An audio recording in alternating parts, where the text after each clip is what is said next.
New reaction as the former Secretary of State Hillary Clinton takes a new stand on a key social issue, generating more buzz about her political future.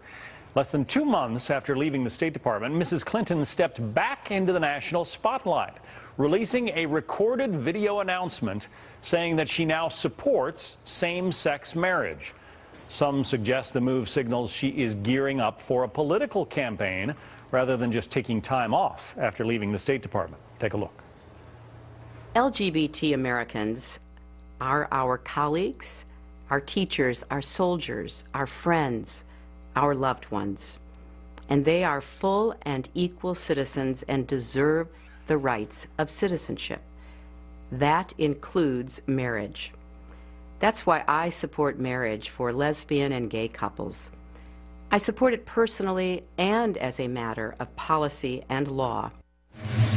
Jonah Goldberg is editor-at-large for the National Review and a Fox News contributor. When you look at that video, Jonah, I mean, nice makeup, soft lighting, it looks like a campaign commercial. Yeah, it also kind of looks like, you know, the wedding scene from The Godfather where she can't deny anyone a request on her daughter's wedding day. I mean, it's a little ominous looking, too.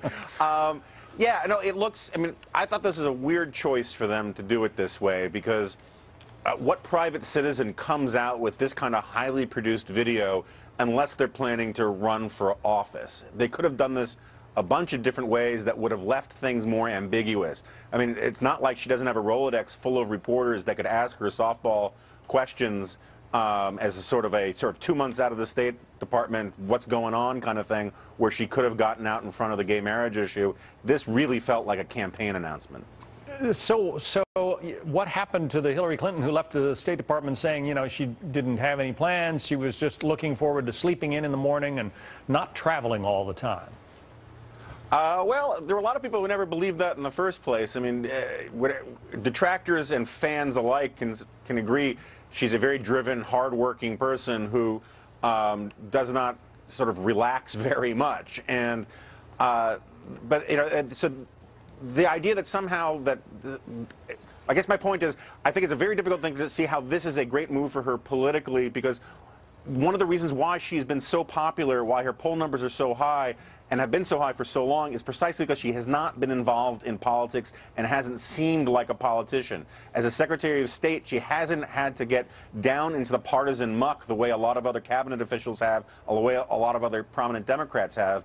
And now, all of a sudden, she is basically declaring in this way that she didn't need to, that she's basically a candidate like everybody else. I don't want to engage in ageism here, but one of the interesting things that would happen if she were to run, I mean, when the septuagenarian Bob Dole took on Bill Clinton was in his early 50s, I think.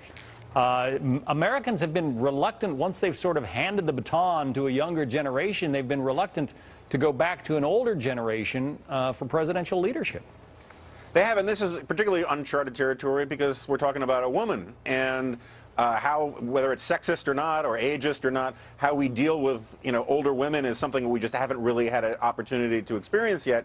And I agree. This is part of her problem was also that she is old news in the sense that Clintons and Bushes alike. Just ask Jeb Bush.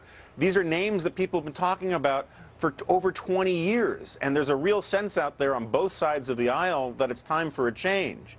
I also think, look, historically, the idea that a party can hold on to the White House for 3 terms in a row is very, very rare. It's very difficult, and the idea that Hillary Clinton is the woman who can do that, I find a little unlikely. I don't think Barack Obama's popularity transfers to her. If you watch that 60 Minutes interview with Hillary Clinton and Barack Obama, you could see why Barack Obama is more popular than Hillary Clinton as a politician, because he's a much more dynamic and engaging personality, and Hillary just did not seem like she was a particularly interesting person or exciting person to listen to or follow. The Washington Post is out with a poll on gay marriage that is kind of an outlier. I mean, the Fox News polls taken up till now and other polls have said the country is pretty evenly split on whether or not gay marriage is a good thing. So why release that? Why make that sort of the first shot out of the cannon, if you will, if this is, in fact, a presidential campaign? Well, I think part of it is the pressure within the Democratic Party among the donor base, which is wildly pro-gay marriage. The fact that, Senator Portman got out in front of Hillary Clinton on this issue, I think, and the fact there's a Supreme Court case coming up, all of those things sort of lent to the need to sort of get it out there. Why they did it this way, I'm not exactly sure. I do think that going forward, that for the last 10, 15 years, gay marriage has been a wedge issue that has divided Democrats. It's kind of remarkable that both Hillary Clinton and Barack Obama took so long to embrace gay marriage to begin with. Now I think we're looking at a long era where gay marriage is the kind of issue that divides Republicans, and you're going to see Democrats be much more aggressive in bringing it up than we've ever seen in the past. Jonah Goldberg from the National Review. Thank you. Great to be here.